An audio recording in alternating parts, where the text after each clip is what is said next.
یاد رکھنا اسلام ایک مکمل ضابطہ حیات ہے جو تمام افراد معاشرہ کو بے شمار حقوق فراہم کرتا ہے۔ جس طرح اسلام نے والدین کو بے شمار حقوق فراہم فرمائے ہیں، جس طرح اسلام نے اولاد کو بے شمار حقوق عطا فرمائے ہیں، اسی طرح اسلام نے رشتہ داروں کو بھی بے شمار حقوق عطا فرمائے، اسی طرح اسلام نے پڑوسیوں کو بھی بے شمار حقوق عطا فرمائے ہیں، اسی طرح اسلام نے یتیموں کو بھی بے شمار حقوق عطا فرمائے ہیں، اسی طرح اسلام نے مساکین اور غرباء کو بھی بے شمار حقوق عطا فرمائے ہیں، اور اسی طرح اسلام نے غلاموں کو اور مسافروں کو بھی بے شمار حقوق عطا فرمائے ہیں۔ اور ان حقوق دینے کا مقصد اور مدعا یہ ہے کہ تاکہ ایک ایسا معاشرہ تشکیل دیا جائے کہ جس معاشرے کا ہر فرد دیگر تمام افراد کا ذمہ دار بھی بن جائے اور تمام افراد کا مددگار بھی بن جائے۔ اس لیے اسلام نے ہر شخص کو بے شمار حقوق فراہم فرمائے ہیں، اور آپ قرآن و سنت کا مطالعہ کریں تو بے شمار مقامات ایسے ہیں جہاں پر ان حقوق کو بیان کیا گیا ہے، ان حقوق کی اہمیتوں کو اجاگر کیا گیا ہے، اس کے فضائل، اس کے فوائد کو بیان کیا گیا ہے، تاکہ پتہ چل جائے کہ جو اللہ نے تمام افراد کو حقوق عطا فرمائے ہیں ان کی اہمیت کیا ہے، اور ان حقوق کو پورا کرنے کا فائدہ اور صلہ بندے کو کیا ملتا ہے۔ آؤ ذرا سنو رب العالمین کا قرآن اور مدینے والے مصطفیٰ کا فرمان، بابا سے بلند کا ذرا سبحان اللہ۔ خالق کائنات جل شانہ نے قرآن مجید برہان رشید کی سورہ نساء کے اندر ارشاد فرمایا، وَاعْبُدُوا اللَّهَ وَلَا تُشْرِكُوا بِهِ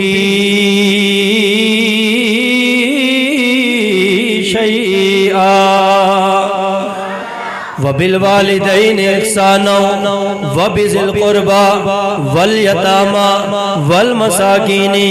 وَالْجَارِ ذِي الْقُرْبَى وَالْجَارِ الْجُنُبِ وَالصَّاحِبِ بِالْجَنبِ وَابْنِ السَّبِيلِ وَمَا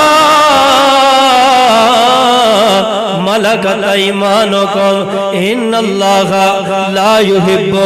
من كان مختالا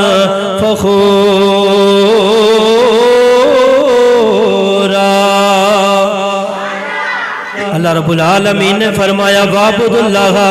وَلَا تُشْرِكُوا بِهِ شَيْئًا، فرمایا اے کائنات والو اللہ کی عبادت کرو، اللہ کی بندگی کرو، اللہ کے ساتھ کسی کو شریک نہ ٹھہراؤ، اس لیے کہ عبادت کے لائق وہی ہے، وہ خالق بھی ہے، وہ مالک بھی ہے، وہ رازق بھی ہے، وہ پالنہار بھی ہے،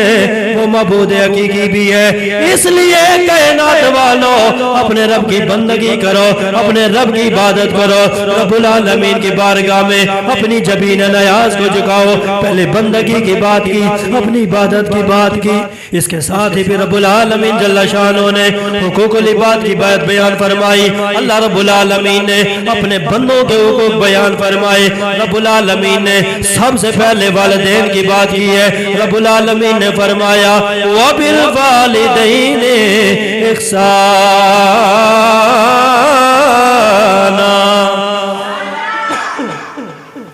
فرما اللہ کی بندگی بھی کرو، اللہ کی بندگی بھی کرو، اور بندگی کے ساتھ ساتھ فرما والدین کے ساتھ حسن سلوک کرو اور اچھا برتاؤ کرو، حسن سلوک کا مظاہرہ کرو۔ وَبِذِي الْقُرْبَى، اپنے قریبی رشتہ داروں کے ساتھ بھی اچھا برتاؤ کرو، ان کے ساتھ بھی حسن سلوک کرو۔ وَالْيَتَامَى، یتیموں کے ساتھ بھی حسن سلوک کرو۔ وَالْمَسَاكِينِ، اور مساکین اور غرباء اور محتاجوں کے ساتھ بھی حسن سلوک کرو۔ وَالْجَارِ ذِي الْقُرْبَى، جو آپ کے قریبی پڑوسی ہیں ان کے ساتھ بھی اس نے سلوک کرو۔ والجار الجنوب، اور جو اجنبی پڑوسی ہیں ان کے ساتھ بھی اس نے سلوک کرو۔ والصاحب بالجنب، اور جو آپ کے ہم مجلس ہیں ان کے ساتھ بھی اس نے سلوک کرو۔ وابن السبیل، جو مسافر ہیں مسافروں کے ساتھ بھی اس نے سلوک کرو۔ وما ملکت ایمانکم، اور جو تمہاری ملکیت میں گئے جو تمہارے غلام ہیں ان غلاموں کے ساتھ بھی اس نے سلوک کرو۔ اللہ رب العالمین آگے بیان فرماتا ہے، اللہ لا يحب من کان مختالا فخورا۔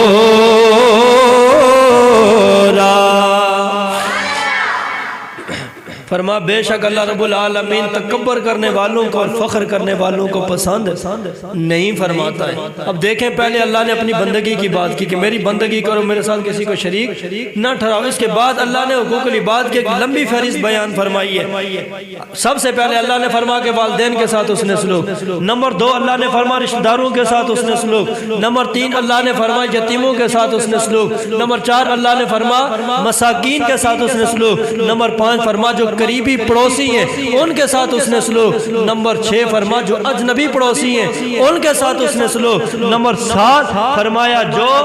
آپ کے ہم مجلس ہیں، جو آپ کے ساتھ اٹھتے بیٹھتے گئے یا جن کے ساتھ آپ کو اٹھنا بیٹھنا ہے فرما ان کے ساتھ اس نے سلوک، اور 8ویں نمبر پہ فرما وابن السبیل، اور جو آپ کی جو مسافر ہیں مسافروں کے ساتھ اس نے سلوک، اور 9ویں نمبر پہ میرے رب نے فرمایا کہ جو آپ کی ملکیت میں آپ کے غلام ہیں یا آپ کی باندیاں ہیں ان کے ساتھ بھی اس نے سلوک کرنا ہے۔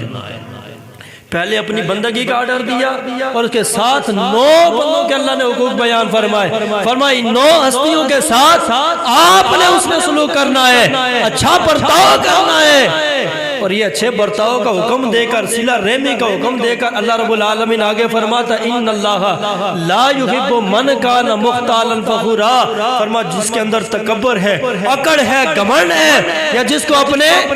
اوپر فخر ہے، چاہے وہ اسب و نسب کے اوپر فخر ہو یا اپنی شہرت کے اوپر فخر ہو یا اپنے منصب کے اوپر فخر ہو، فرما ایسے بندے کو اللہ تعالیٰ پسند نہیں فرماتا ہے۔ پتہ چلا یہ اس نے سلوک کرنا یہ وہ عمل ہے جس کا آرڈر خود رب العالمین نے عطا فرمایا ہے۔ اور پھر احادیث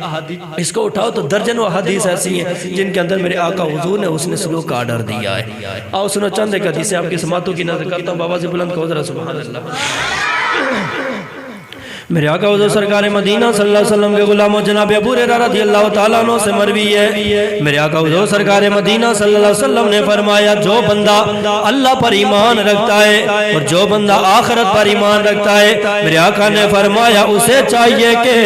وہ اپنے مہمان کا اکرام کرے، مہمان کا احترام کرے۔ دوسری بات میرے آقا نے یہ بیان فرمائی، میرے آقا نے فرمایا جو اللہ پر ایمان رکھتا ہو، آخرت پر ایمان رکھتا ہو، اسے چاہیے کہ وہ اچھی بات کہے، اگر اچھی نہیں کر سکتا پھر خاموش ہو جائے۔ تیسری بات میرے آقا نے یہ بیان فرمائی، فرمایا جو بندہ اللہ پر ایمان رکھتا ہو اور آخرت پر ایمان رکھتا ہو اسے چاہیے کہ وہ صلہ رحمی کیا کرے۔ جو اللہ پر ایمان رکھتا اور آخرت پر ایمان رکھتا اسے چاہیے کہ وہ کیا کرے، صلہ رحمی۔ 3 باتیں فرمائی، پہلے فرمائی کہ اپنے مہمان کا احترام کرے، دوسری بات میرے آقا نے یہ بیان فرمائی کہ وہ اچھی بات کہے زبان سے، اچھی نہیں کر سکتا تو پھر بری بھی نہ کہے، اپنی زبان کو کنٹرول کے اندر رکھے، خاموش ہو جائے۔ اور تیسری بات میرے آقا نے یہ بیان فرمائی کہ جو اللہ کو مانتا اور آخرت کو مانتا اسے چاہیے کہ وہ دوسروں کے ساتھ صلہ رحمی کرے، اچھا برتاؤ کرے، اس سے اخلاق کے ساتھ پیش آئے۔ اور سنو دوسری حدیث، جناب حضرت عبداللہ ابن عمر رضی اللہ تعالیٰ عنہ روایت کرتے ہیں، آپ فرماتے ہیں میرے آقا حضور سرکار مدینہ صلی اللہ علیہ وسلم منبر کے اوپر جلوہ فرماتے، میرے آقا حضور سرکار مدینہ صلی اللہ علیہ وسلم کی بارگاہ میں ایک شخص کھڑا ہو گیا، کھڑے ہو کر عرض کرتا ہے یا رسول اللہ لوگوں میں سے سب سے بہترین بندہ کون سا ہے، سب سے اچھا بندہ کون سا ہے، سب سے بہتر شخص کون سا ہے؟ تو میرے آقا حضور سرکار مدینہ نے چند باتیں بیان فرمائی۔ میرے آقا نے فرمایا اچھا بندہ وہ ہے جس کے پاس قرآن کا علم زیادہ ہو، اچھا بندہ وہ ہے جو زیادہ متقی اور پرہیزگار ہو، اچھا بندہ وہ ہے جو دوسروں کو نیکی کا حکم دینے والا ہو، اچھا بندہ وہ ہے جو دوسروں کو گناہوں سے برائیوں سے منع کرنے والا ہو۔ اور میرے آقا نے فرمایا اچھا بندہ وہ ہے جو دوستوں کے ساتھ، رشتہ داروں کے ساتھ اور دوسروں کے ساتھ صلہ رحمی کرنے والا ہو۔ جو دوسروں کے ساتھ صلہ رحمی کرنے والوں میرے آقا نے فرمایا وہ بہترین بندہ ہے، وہ بہترین انسان ہے۔ اور تیسری حدیث سنیے، میرے آقا حضور سرکار مدینہ صلی اللہ علیہ وسلم کی بارگاہ کے اندر قبیلہ بنو خصم کا ایک شخص آیا اور آقا حضور کی بارگاہ میں حاضر ہوا۔ آقا حضور کی محفل لگی ہوئی تھی، صحابہ کرام کی کثیر تعداد، ایک بہت بڑی جماعت حضور کی بارگاہ میں موجود تھی۔ آگر عرض کرتا ہے یا رسول اللہ، کیا آپ ہی وہ شخص ہیں جنہیں اللہ نے اپنا رسول بنا کر بھیجا ہے یا جنہوں نے اعلان نبوت کیا ہے؟ میرے آقا نے فرمایا ہاں ہاں میں ہی وہ انسان ہوں، میں ہی وہ شخص ہوں۔ تو آقا حضور کی بارگاہ کے اندر عرض کرتا ہے یا رسول اللہ، پھر مجھے یہ بتائیے ایّ الاعمال احب الی اللہ، پھر مجھے بتائیے اللہ رب العالمین کے نزدیک سب سے محبوب ترین عمل، سب سے پسندیدہ عمل کون سا ہے؟ میرے آقا نے فرمایا اللہ رب العالمین کے نزدیک سب سے پسندیدہ اور سب سے محبوب عمل یہ ہے کہ اس اللہ کے اوپر ایمان رکھا جائے، اس کو مانا جائے، اس کو تسلیم کیا جائے۔ عرض کرتا یا رسول اللہ، ایمان لانے کے بعد سب سے پسندیدہ سب سے محبوب عمل کون سا ہے؟ میرے آقا نے فرمایا ایمان لانے کے بعد سب سے جو محبوب عمل ہے، رب کا پسندیدہ عمل ہے، وہ صلہ رحمی کرنا ہے۔ ایمان لانے کے بعد سب سے پسندیدہ اور محبوب عمل کون سا ہے؟ صلہ رحمی کرنا ہے۔ تو یہاں سے معلوم ہوا، اس آیہ مبارکہ سے اور 3 احادیث مبارکہ سے معلوم ہوا کہ جو صلہ رحمی کا اللہ اور اس کے رسول نے حکم دیا ہے، یہ کوئی معمولی عمل نہیں ہے، یہ کوئی معمولی عمل نہیں ہے۔ بار بار اگر تاکید کی جا رہی ہے، بار بار اس کے فضائل بیان کیے جا رہے ہیں، اس کی اہمیتوں کو اجاگر کیا جا رہا ہے، اس کا مطلب یہ کہ صلہ رحمی کوئی معمولی عمل نہیں ہے بلکہ یہ عظیم عمل ہے۔ اسی لیے رب العالمین نے بھی اپنے بندوں کو آرڈر دیا ہے اور حضور نے بھی اپنے غلاموں کو صلہ رحمی کرنے کا آرڈر عطا فرمایا۔ لیکن اصل پرابلم یہ ہے کہ انسان جو کہ مفاد پرست ہے، انسان لالچی ہوتا ہے، اور انسان کوئی بھی کام کرتا ہے، کوئی بھی بات کرتا ہے، کوئی بھی قدم اٹھاتا ہے تو ہمیشہ اس کے پیش نظر کوئی نہ کوئی مفاد ہوتا ہے۔ وہ جب بھی قدم اٹھاتا ہے کسی مفاد کے پیش نظر اٹھاتا ہے، جب بھی بات کرتا ہے کوئی لفظ نکالتا ہے مفاد کے پیش نظر، جب بھی کوئی عمل کرتا ہے تو مفاد پیش نظر ہوتا ہے۔ اگر مفاد نہ ہو تو انسان نہ کوئی بات کرتا ہے، نہ قدم اٹھاتا ہے، نہ کوئی کام کرتا ہے۔ اس لیے کہ انسان کے اندر ایک لالچ ہے، ایک ہرس ہے، اور انسان ہر کام بدلے کی وجہ سے کرتا ہے کہ مجھے اس کا کوئی بدلہ ملے گا، کوئی فائدہ ملے گا، کوئی ریئیکشن ملے گا، اس لیے بندہ کوئی کام کرتا ہے۔ اب چونکہ اللہ اور اس کے رسول نے صلہ رحمی کا آرڈر دیا ہے، اب انسان سوچتا ہے بھائی صلہ رحمی کروں گا مجھے کیا ملے گا، مجھے کیا فائدہ ملے گا، دوسروں کے ساتھ اچھا برتاؤ کروں گا، دوسروں کے ساتھ حسن سلوک سے پیش آؤں گا، دوسروں کو فائدہ پہنچاؤں گا، دوسروں کے ساتھ اچھے انداز سے پیش آؤں گا، اب مجھے کیا ملے گا، مجھے کیا فائدہ اور نفع ملے گا۔ اب سنو چند ایک احادیث میں آپ کی سماعتوں کی نظر کرتا ہوں کہ جب انسان اپنے دوستوں کے ساتھ، رشتہ داروں کے ساتھ، پڑوسیوں کے ساتھ، دیگر مسلمانوں کے ساتھ یا انسانوں کے ساتھ صلہ رحمی کرتا ہے تو اللہ تعالیٰ اسے دنیا میں کیا فائدہ عطا کرتا ہے اور اللہ قبر و آخرت کے اندر سے کیا فائدہ عطا فرماتا ہے۔ زور اللہ یاخذ سبحان اللہ۔ میرے آقا حضور سرکار مدینہ صلی اللہ علیہ وسلم کے غلاموں، آؤ سنو صلہ رحمی کرنے کا فائدہ کیا ہے۔ جناب حضرت انس رضی اللہ تعالیٰ عنہ سے روایت ہے، آپ فرماتے ہیں میرے آقا حضور سرکار مدینہ صلی اللہ علیہ وسلم نے فرمایا جس شخص کو یہ پسند ہو کہ اس کے رزق کے اندر برکت ہو، اس کے مال کے اندر برکت ہو، اور جس شخص کو یہ پسند ہو کہ اس کی عمر دراز کی جائے، عمر لمبی کی جائے، اس کی زندگی کے اندر برکت آ جائے، میرے آقا نے فرمایا اس بندے کو چاہیے کہ اور رشتہ داروں کے ساتھ صلہ رحمی کیا کرے۔ فرمایا جو بندہ یہ پسند کرتا ہو کہ میرے رزق کے اندر بھی برکت ہو، میری عمر کے اندر بھی برکت ہو، میری عمر لمبی ہو جائے، مجھے لمبی زندگی نصیب ہو جائے، فرمایا وہ رشتہ داروں کے ساتھ حسن سلوک کیا کرے۔ دوسری حدیث سنو، ام المؤمنین جناب سیدہ عائشہ صدیقہ رضی اللہ تعالی عنہا سے مروی ہے، آپ فرماتی ہیں میرے آقا حضور سرکار مدینہ نے فرمایا جس بندے کو نرمی کا کچھ حصہ عطا کیا گیا ہے اسے دنیا اور آخرت کی بھلائی عطا کر دی گئی ہے، دنیا اور آخرت کی بھلائی مل گئی ہے۔ پھر میرے آقا نے فرمایا وصلۃ الرحم وحسن الجوار وحسن الخلق، میرے آقا نے فرمایا جو صلہ رحمی ہے، یہ جو پڑوسیوں کے ساتھ حسن سلوک ہے اور یہ جو حسن اخلاق ہے، فرمایا امیران دیارا و یزیدان فی الامار، فرمایا یہ وہ سارے عمل کے جن کی وجہ سے شہر آباد ہوتے ہیں، شہروں کے اندر رونق آتی ہے، اور یہ وہ سارے عمل ہوگے جن کی وجہ سے بندے کی عمر میں اضافہ ہو جاتا ہے۔ فرمائیے جو صلہ رحمی ہے، صلہ رحمی کرنا، دوسروں کے ساتھ اچھا برتاؤ کرنا، دوسروں کے ساتھ حسن سلوک سے پیش آنا، پڑوسیوں کے ساتھ حسن سلوک سے پیش آنا، حسن اخلاق کا مظاہرہ کرنا۔ دو حدیثیں میں نے آپ کی سماعتوں کی نظر کی ہے، میرے آقا فرماتے ہیں دو حدیث کے اندر کہ جو بندہ یہ عمل کرے گا اللہ اس کے رزق کے اندر بھی برکتیں ڈال دے گا، اللہ اس کی عمر کے اندر بھی برکتیں ڈال دے گا،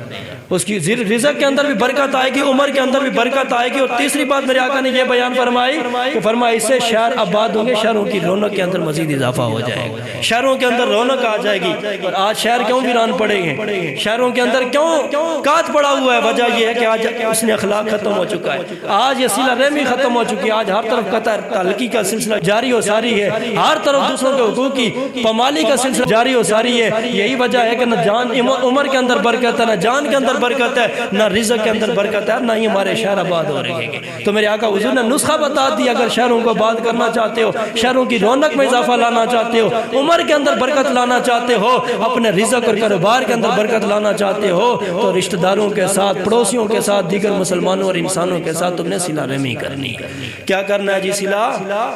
رحمی کرنی ہے۔ اور صرف اتنا ہی نہیں، اس سے بھی آگے بڑھتے ہیں۔ یہ تو وہ چیزیں جن کا تعلق دنیا کے ساتھ ہے، اس میں تین چیزیں، ایک عمر کے اندر اضافہ، دوسرا رزق کے اندر اضافہ، تیسرا یہ ہے کہ شہروں کی آبادی کے اندر اور رونق کے اندر اضافہ۔ اب یہاں پہ شاید ہو سکتا ہے کسی کے ذہن میں سوال پیدا ہو، بھائی چلو رزق کے اندر برکت تو آ سکتی ہے اور شہروں کے اندر آبادی میں اضافہ ہو سکتا ہے یا ان کی رونق میں اضافہ ہو سکتا ہے، مگر عمر کے اندر اضافہ کیسے ہو سکتا ہے؟ چونکہ عمر تو اللہ نے جب بندے کو بھیجا اور بندے کی عمر لکھ دی گئی ہے، بھائی اس نے اتنے عرصہ زمین کے اوپر رہنا، اتنے سال، اتنے مہینے یا اتنے دن اس نے زندگی بسر کرنی، اب اس کے اندر مزید اضافہ کیسے ہوگا؟ تو سنو اضافہ کیسے ہوتا ہے۔ میرے آقا حضور سرکار مدینہ فرماتے ہیں بنی اسرائیل کے اندر، قوم بنی اسرائیل کے اندر دو سگے بھائی تھے، دو بھائی تھے، اب دونوں مختلف شہروں کے اندر حکمران تھے۔ اب ایک شخص وہ تھا کہ جو اپنے رشتہ داروں کے ساتھ صلہ رحمی کرتا تھا، اس نے سلوک کرتا تھا، اچھا برتاؤ کرتا تھا، اور رشتہ داروں کے ساتھ ساتھ اپنی پوری رعایا کا بھی خاص خیال رکھتا تھا اور ان کے ساتھ عدل و انصاف کے ساتھ پیش آیا کرتا تھا۔ اور دوسرا اس کا بھائی وہ تھا کہ دوسرے شہر کا حکمران تھا، لیکن وہ اپنے رشتہ داروں کے ساتھ بھی بدسلوکی کرتا تھا، قطع تعلقی کرتا تھا، قطع رحمی کرتا تھا، اور اپنی رعایا کے اوپر بھی ظلم ڈایا کرتا تھا۔ اب یہ دونوں کا اپنا اپنا عمل ہے، ایک اس نے سلوک کر رہا ہے، دوسرا بد سلوکی کر رہا ہے، ایک صلہ رحمی کر رہا ہے، دوسرا قطع رحمی اور قطع تعلقی کر رہا ہے۔ تو میرے آقا فرماتے ہیں کہ اللہ نے اس دور کے نبی کی طرف وحی نازل فرمائی، اللہ نے وحی نازل فرمائی، فرما جاؤ اپنی قوم کو یہ خبر دے دو کہ یہ جو ظالم اور جابر حکمران ہے اس کی عمر کے 30 سال ابھی باقی ہیں، اور یہ جو عادل ہے، منصف ہے، جو صلہ رحمی کرنے والا بادشاہ ہے، اس کی عمر کے ٹوٹل 3 سال باقی رہ گئی ہے۔ فرما جاؤ اپنی قوم کو، یہ اپنی امت کو یہ خبر دے دو۔ اللہ کے نبی جو اس دور کے تھے انہوں نے جا کر اپنی امت کو خبر دی کہ یہ جو عادل اور صلہ رحمی کرنے والا بادشاہ ہے اس کی عمر ٹوٹل 3 سال رہ گئی ہے، اور جو ظالم بادشاہ تمہارے اوپر مسلط ہے اس کی ابھی 30 سال عمر باقی ہے۔ جب قوم نے یہ سنا پھر میرے آقا فرماتے اس قوم نے کیا گیا، ماں سے بچوں کو جدا کر دیا، انہوں نے کھانا پینا ترک کر دیا اور سارے کے سارے شہر سے باہر نکلے، جا کر ایک صحرا کے اندر ڈیرا لگا دیا، اور ڈیرا لگا کے سارے کے سارے اللہ کی بارگاہ میں ایک دعا کرتے ہیں، یا اللہ یہ جو ظالم ہے اس کے ظلم سے ہمیں محفوظ فرما، اس کے ظلم سے ہمیں نجات عطا فرما، اور یا اللہ یہ جو عادل ہمارا بادشاہ ہے، صلہ رحمی کرنے والا ہے، یا اللہ اس سے ہمیں مزید نفع پہنچا دے، یا اللہ ظالم کے ظلم سے ہمیں نجات عطا فرما، اس عادل کے عدل سے اور اس کی نیکی سے ہمیں مزید فائدہ نصیب فرما۔ میرے آقا فرماتے ہیں 3 دن وہ قوم اس صحرا کے اندر یہ دعا کرتی رہی، 3 دن کے بعد پھر اللہ نے اپنے نبی کے اوپر وحی نازل فرمائی، اللہ نے فرمایا اے میرے سونے نبی جاؤ اس قوم کو یہ میری خوشخبری سنا دو، بشارت سنا دو، یہ خبر پہنچا دو کہ اللہ نے تمہاری دعا کو قبول فرما دیا ہے۔ فرمایا جاؤ اپنی قوم کو یہ خبر دے دو، خوشخبری سنا دو کہ اللہ نے تمہاری دعا کو قبول فرما دیا۔ عرض کی یا اللہ دعا کیسے قبول ہوئی؟ اللہ رب العالمین نے فرمایا وہ جو ظالم اور جابر بادشاہ تھا جس کی عمر 30 سال تھی، اور دوسری طرف وہ عادل بادشاہ جس کی عمر 3 سال رہ گئی تھی، فرمایا اس کی 3 سال کی جو عمر تھی اللہ نے اس کی عمر اٹھا کے ظالم اور جابر کے کھاتے میں ڈال دی ہے، اور ظالم اور جابر حکمران کی جو 30 سال کی عمر تھی اللہ نے اس عادل بادشاہ کو عطا فرما دی ہے۔ فرما 3 سال والے کی عمر 30 سال والے کے کھاتے میں، اور 30 سال والے کی عمر 3 سال والے کے کھاتے میں ڈال دی گئی۔ جب قوم نے یہ خبر سنی، اللہ کے نبی کا یہ پیغام سنا، ہنستی مسکراتی خوشی خوشی واپس لوٹ کے آئی، اور میرے آقا حضور فرماتے ہیں پھر ہوا کیا، 3 سال بیتے، 3 سال بیتنے کے بعد وہ جو ظالم اور جابر بادشاہ تھا جس کی پہلے خبر آئی تھی کہ 30 سال اس کے باقی ہیں، 3 سال کے بعد اس کا انتقال ہو گیا ہے، اور جو عادل اور صلہ رحمی کرنے والا بادشاہ تھا وہ 3 سال کے بعد نہیں، وہ 30 سال اس دنیا کے اندر موجود رہا۔ تو یوں اللہ تعالیٰ عمر کے اندر برکت ڈال دیتا ہے، کبھی کبھی گناہگار کی عمر نیکوکار کے کھاتے میں ڈال دیتا ہے، اور نیکوکار کی عمر جو ہوتی ہے وہ گناہگار کے کھاتے میں ڈال دیتا ہے۔ اگرچہ نیکوکار کی عمر کم ہوتی ہے لیکن اللہ کسی گناہگار کی عمر اٹھا کے اس کے ذمہ ڈال کے اللہ رب العالمین نیکوکار کی عمر کے اندر اضافہ فرما دیتا ہے۔ تو اس لیے میرے آقا حضور نے فرمایا یہ جو صلہ رحمی ہے یہ ایسا عمل ہے جس سے رزق کے اندر بھی برکت آتی ہے، شہر آباد ہوتے ہیں، شہروں میں رونق آتی ہے، اور اس کے ساتھ ساتھ صلہ رحمی کی وجہ سے بندے کی عمر کے اندر بھی اضافہ ہو جاتا ہے۔ اور اگلی حدیث سنو، 2 حدیث مبارکہ آپ کی سماعتوں کی نظر کرتا ہوں۔ میرے آقا حضور سرکار مدینہ صلی اللہ علیہ وسلم کے غلاموں جناب حضرت عبداللہ ابن عباس رضی اللہ تعالیٰ عنہ سے مروی ہے، میرے آقا حضور سرکار مدینہ نے فرمایا بے شک نیکی اور حسن سلوک یہ ایسے عمل ہیں جن سے عمریں دراز ہوتی ہیں، عمریں لمبی ہوتی ہیں، اس سے شہروں کی آبادی اور رونق میں اضافہ ہوتا ہے۔ تیسری بات میرے آقا نے یہ بیان فرمایا نیکی اور حسن سلوک سے مال میں کثرت ہوتی ہے، مال میں برکت ہوتی ہے، مال میں اضافہ ہوتا ہے اگرچہ وہ لوگ گناہگار ہی ہوں۔ اور میرے آقا نے فرمایا بے شک نیکی اور حسن سلوک ایسے عمل ہیں جن کی وجہ سے قیامت کے دن بندے کے عذاب میں تخفیف ہو جائے گی۔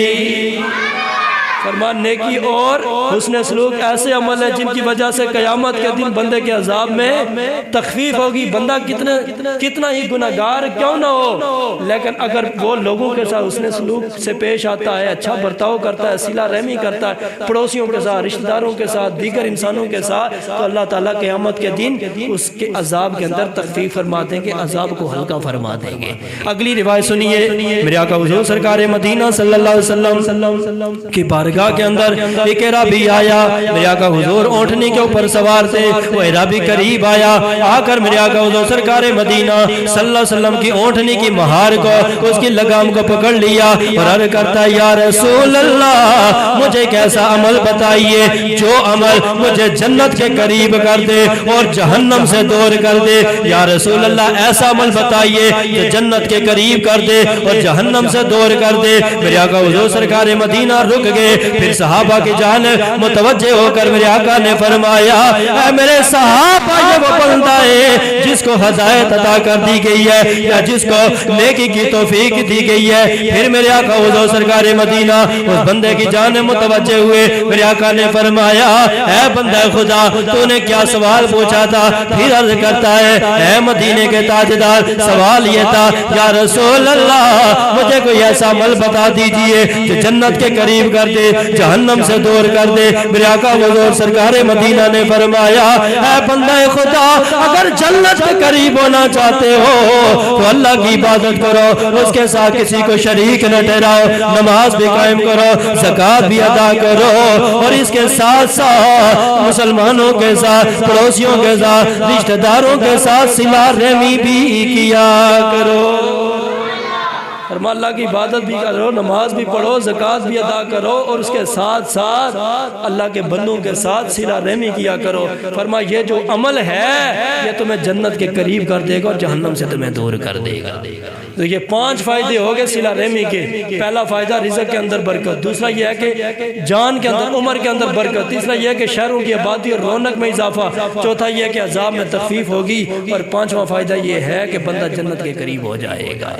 تو اس لیے میرے آقا حضور سرکار مدینہ کے غلاموں، اللہ اور اس کے پیارے حبیب نے بے شمار مقامات پر اس صلہ رحمی کا آرڈر دیا ہے، صلہ رحمی کی اہمیت کو اجاگر کیا، اس کے فضائل بیان کیے، بار بار اس کا آرڈر دیا ہے کہ دوسروں کے ساتھ صلہ رحمی کرنی۔ جس طرح اللہ رب العالمین کا بندے کے اوپر یہ حق ہے کہ بندہ اللہ کی بندگی کرے، اس کی بارگاہ میں جبیر نیاز کو جھکائے، اس کی اطاعت بجا لے، کیونکہ وہ خالق ہے، مالک ہے، رازق ہے، قادر مطلق ہے۔ بندہ اس کی بارگاہ میں جبیر نیاز کو جھکائے، اس کے جملہ حقوق کو پورا کرے۔ اسی طرح بندے کے اوپر یہ بھی لازم ہے کہ بندوں کے حقوق کو بھی بندہ پورا کرے، اپنے پڑوسیوں کے حقوق کو بھی پورا کرے، رشتہ داروں کے حقوق کو بھی پورا کرے، بیوی کے حقوق کو بھی پورا کرے، اور اسی طرح بیوی شوہر کے حقوق پورے کرے، اولاد کے حقوق والدین پورے کریں، والدین اولاد کے حقوق کو پورا کرے، اسی طرح ایک پڑوسی دوسرے پڑوسی کے حقوق پورا کرے، اسی طرح انسان یتیموں کے حقوق کو بھی پورا کرے، اور مساکین اور غرباء کے حقوق کو بھی پورا کرے، تاکہ ایک بہترین معاشرہ بن جائے، ایک مثالی معاشرہ بن جائے۔ ہر بندہ اپنے آپ کو معاشرے کا بہترین اور ذمہ دار انسان بھی سمجھے، اور دوسروں کا مددگار بھی سمجھ کر دوسروں کی مدد بھی کرے، اور دوسروں کی ذمہ داری کا احساس خود بھی اپنے اندر پیدا کرے اور دوسروں کو بھی احساس دلائے، تاکہ ایک بہترین معاشرہ بن جائے۔ اور آج اگر معاشرے کے اندر بگاڑ پیدا ہو رہا ہے، نچاکیاں ہو رہی ہیں، لڑائی جھگڑے ہو رہے ہیں، وجہ صرف اور صرف یہ ہے کہ ہم دوسروں کے حقوق تلفی کر رہے ہیں، دوسروں کے حقوق کو پامال کر رہے ہیں، جس کی وجہ سے خرابیاں پیدا ہو رہی ہیں۔ آج بھی اگر ہم ایک دوسرے کے حقوق کو پورا کرنا شروع ہو جائیں تو یقیناً معاشرے کے اندر انقلاب آ سکتا ہے، محبتیں آ سکتی ہیں، الفتیں آ سکتی ہیں، یہ جو دوریاں ہیں ہمارے اندر سے یہ ختم ہو کر ہم ایک مستقل قوم اور ایک اچھا معاشرہ بن سکتے ہیں، اور ہماری ایک پہچان بن سکتی ہے، ہماری ایک پاور بن سکتی ہے، اور ہماری دشمن کے سامنے ہمارا ایک روب اور دبدبہ بن سکتا ہے۔ آج دشمن کی نظر میں ہم حقیر کیوں ہیں، کمتر کیوں ہیں؟ اس کی وجہ یہ ہے کہ آج ہم بکھرے ہوئے ہیں، ہم ایک دوسرے سے دور ہیں، ہم دوسرے سے بد نفرت اور بغض اور حسد لیے بیٹھے ہیں، جس کی وجہ سے ہم تقسیم در تقسیم ہو کر پھیلے ہوئے ہیں، اور ہماری اوقات ہماری ویلیو ختم ہو چکی ہے۔ اس لیے اگر ویلیو بنانا چاہتے ہو، دنیا اور آخرت میں کامیاب ہونا چاہتے ہو، عزتیں حاصل کرنا چاہتے ہو اور برکتیں حاصل کرنا چاہتے ہو، تو دوسروں کے ساتھ صلہ رحمی کرو، اچھا برتاؤ کرو، اس سے دنیا کے اندر بھی کامیابیاں ملیں گی، آخرت کے اندر بھی کامیابیاں ملیں گی، رب بھی راضی ہو جائے گا، رب کا سونا رسول بھی راضی ہو جائے گا۔